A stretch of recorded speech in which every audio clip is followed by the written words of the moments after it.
we have studied, that is steady flow energy equation, which is our first law of thermodynamics for an open system, right, which is H1 plus V1 square upon 2 plus GZ1 plus heat added to the system is equal to H2 plus V2 square upon 2 plus GZ2 plus work done by the system, right. This is the first law of thermodynamics for an open system, for a process, if we are talking about. Now we'll take this steady flow energy equation for some of the devices, right. We have some of the special cases which with us, that is, there are number of devices which are commonly used in the thermodynamics, like nozzle. There is a nozzle is a device. Second is diffuser, turbine, pump, compressor, throttling device.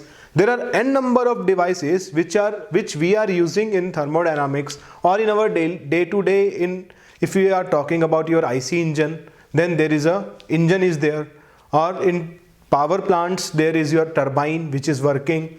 In your house there is a pump which is used to raise the water from ground level to your roof. So there are number of devices which we are going to study. So how to apply the steady flow energy equation? And as we know, in all these devices which we are talking about, that is nozzle or diffuser, turbine, pump, all of the devices are a open system. Because if I are talking about your pump, then water is coming inside the pump, it raises its pressure and goes to the roof. So water mass is flowing, right? Mass transfer is there. So this is an open system. So all of these devices are an example of open system.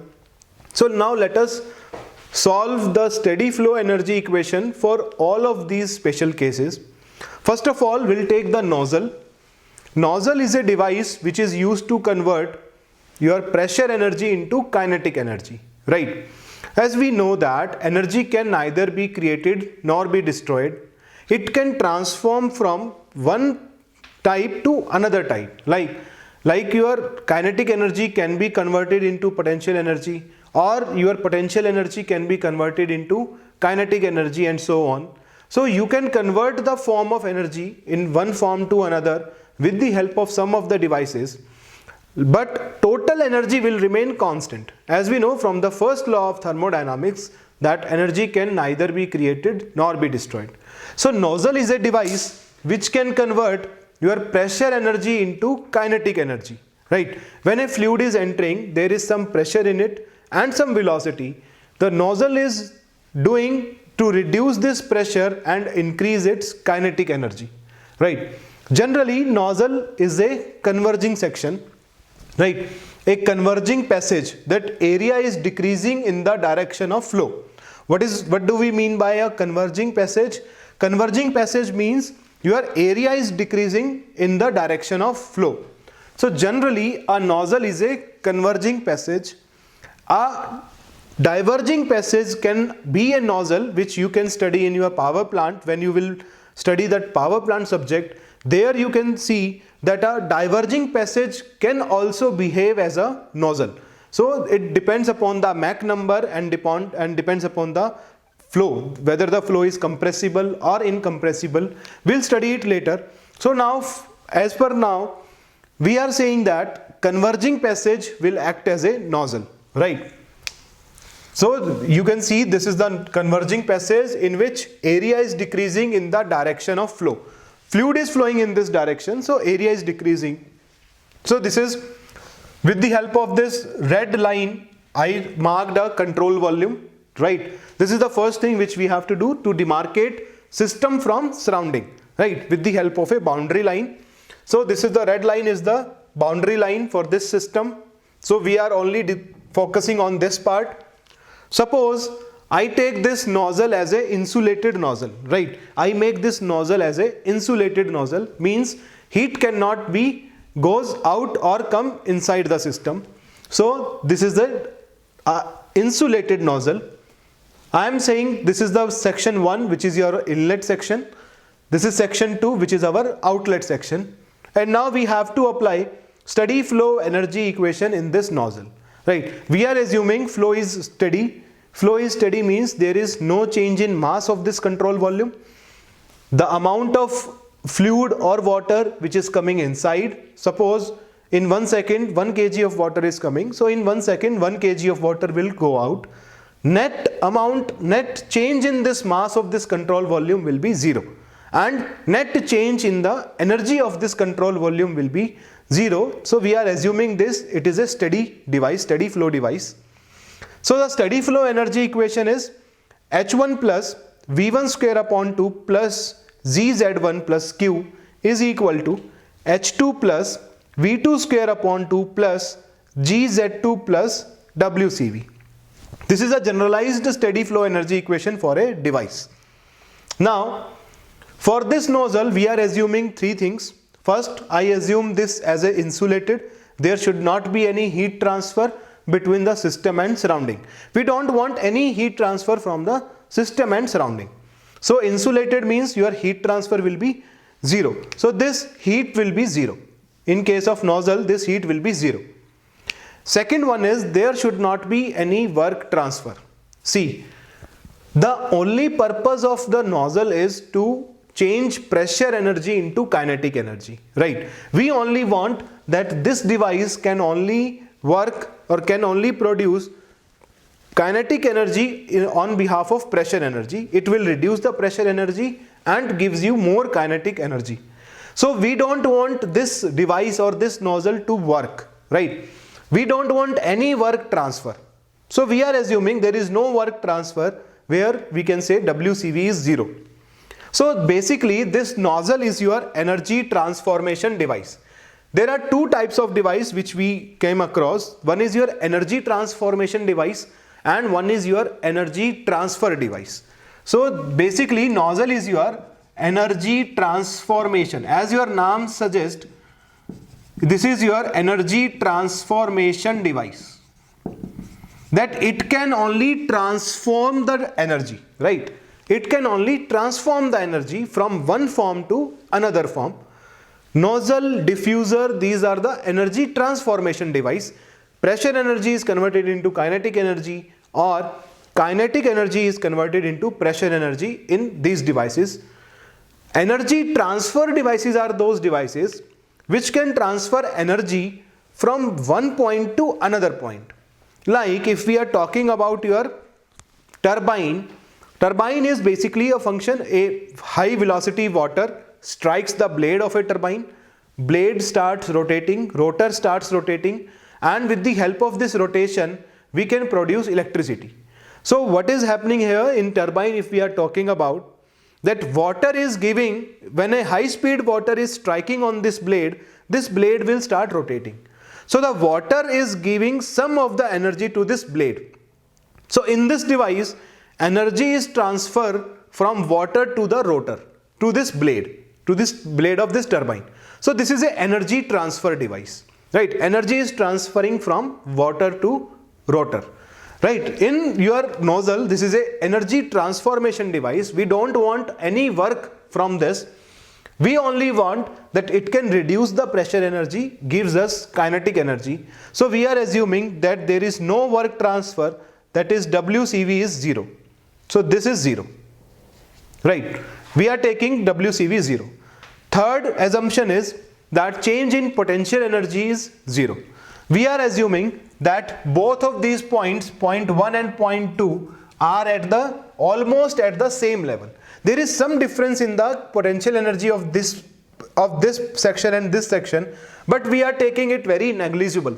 There is a negligible change in potential energy, so we are assuming that change in potential energy is 0.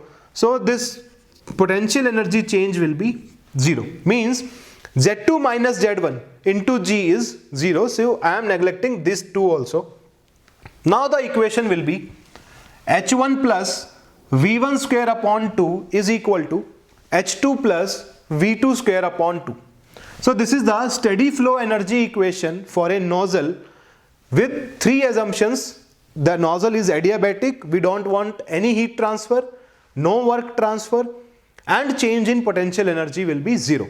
So the equation is your H1 plus V1 square upon 2 is equal to H2 plus V2 square upon 2.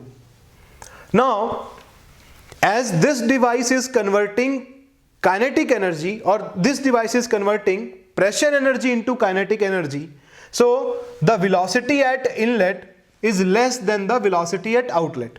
Because kinetic energy at the outlet is more, so the velocity at outlet will be more. So I am assuming if the velocity at outlet, that is V2, is much more than the V1,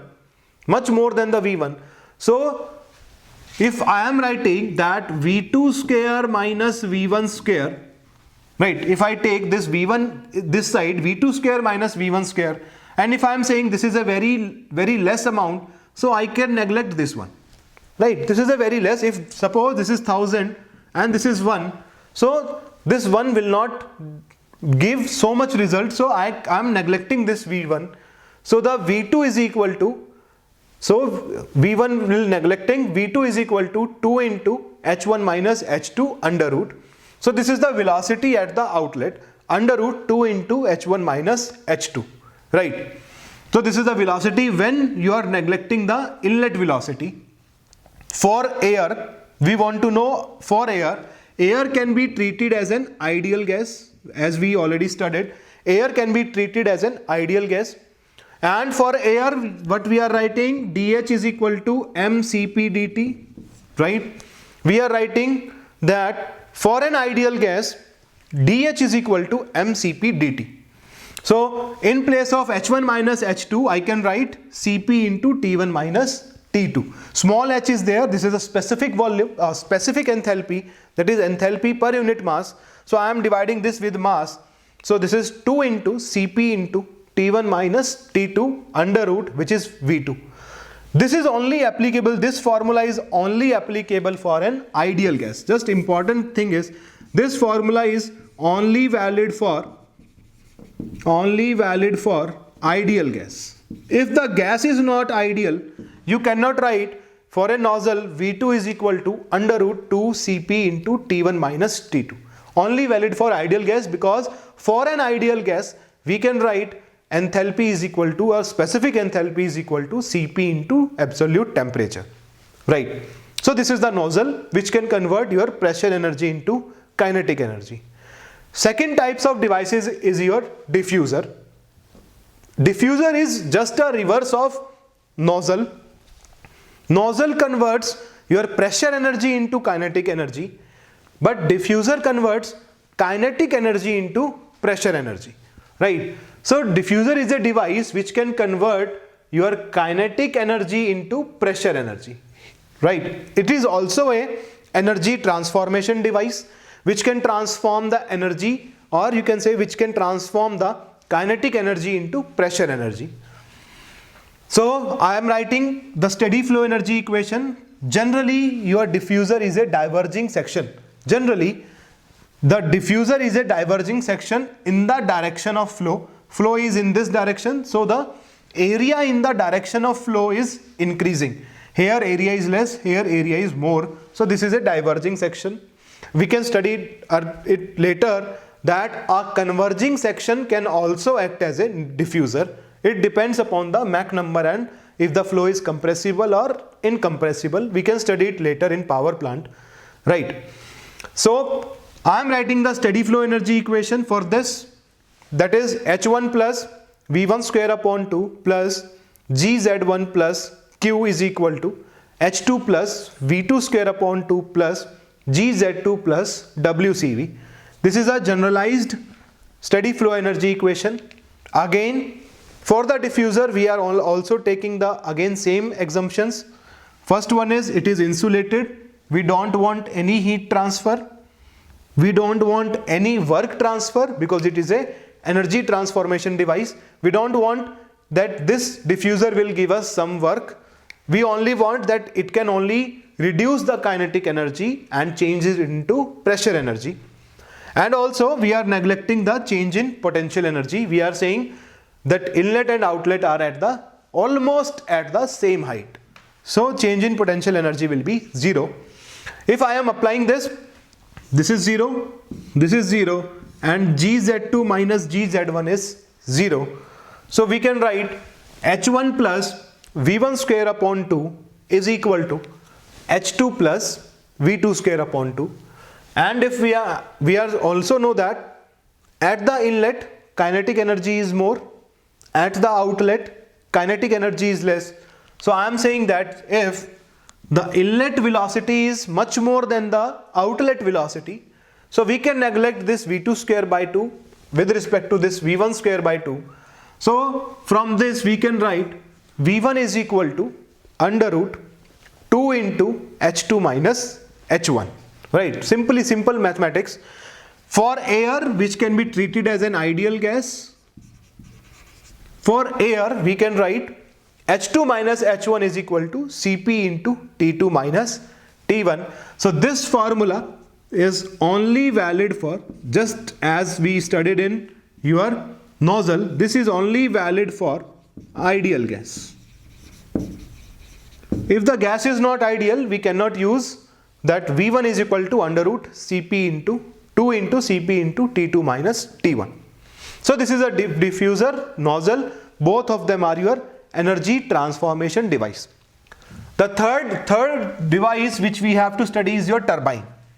Turbine is a device which gives you work, which is a work producing device. Turbine is a work producing device. It gives you a work. That work is converted into electrical energy, right?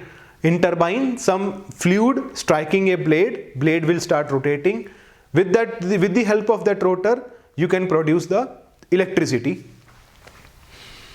So generally, turbine is generally turbine is a diverging section. We'll study it later. So this is a turbine. Fluid is entering from this point and leaving from this point. With the help of this red dotted line, we can demarcate the system and surrounding. Suppose this is inlet point is your 1, this is your inlet point 1, this is your outlet point 2, right? So energy equation is, steady flow energy equation is same, H1 plus V1 square upon 2 plus GZ1 plus Q is equal to H2 plus V2 square upon 2 plus GZ2 plus WCV. So we are now taking the assumptions for turbine. Turbine is also an insulated. We don't want any heat transfer, right? So turbine is also an insulated device. So Q is equal to 0. This Q is 0. And in turbine, we are neglecting changes in kinetic energy and potential energy. We are saying in the turbine, this change in kinetic energy and the change in potential energy will be almost 0. Neglected, we can neglect it. So we can write, so from this, that V1 square by 2 minus V2 square by 2 is 0. GZ1 minus GZ2 is 0. We are neglecting the change of the kinetic energy and potential energy. So we can write H1 is equal to, here only H1 left, H1 is equal to H2 plus WCV, or work done by the control volume, or you can say work done by the turbine. So from here we can write work done by the turbine or work done by the control volume is equal to H1 minus H2, that is enthalpy at point 1 minus enthalpy at point 1. Or for an ideal gas you can write this is equal to Cp into T1 minus T2, because for an ideal gas we can write dH is equal to Cp dt. Okay, if we are saying that changes in kinetic energy is not 0, suppose in this assumption we are taking only the change in potential energy is 0, but kinetic energy change is not insignificant, we have to consider the change in kinetic energy. If in the question velocity at inlet and velocity at outlet of a turbine is given, then you cannot use this formula which is H1 minus H2. If velocities are given, or you can calculate the velocity with the help of some given data is given and you can calculate the velocity at inlet and outlet. So we cannot use this formula. So in that case, if changes in kinetic energy is not 0, so we can write our steady flow energy equation as H1 plus V1 square upon 2 is equal to H2 plus V2 square upon 2 plus WCB. So the turbine work is equal to H1 plus V1 square by 2 minus H2 plus V2 square by 2, or from here this can be, this you can write work done by turbine is equal to H01 minus H02. Right, this is H01 means your stagnation enthalpy at point 1 and H02 is stagnation enthalpy at point 2. Right, we will study this, what is the meaning of this stagnation term in your power plant when we'll go to the application of this thermodynamics in power plant. This term is known as stagnation enthalpy H01, which is equal to H1 plus V1 square by 2. Right, so this is a turbine which is a work producing device. In this case, if kinetic energy and potential energy changes are neglected, so you can directly write work done by control volume is equal to H1 minus H2, and if this change in kinetic energy is not neglected, then you can use this formula. So these are the three cases for the steady flow energy equation.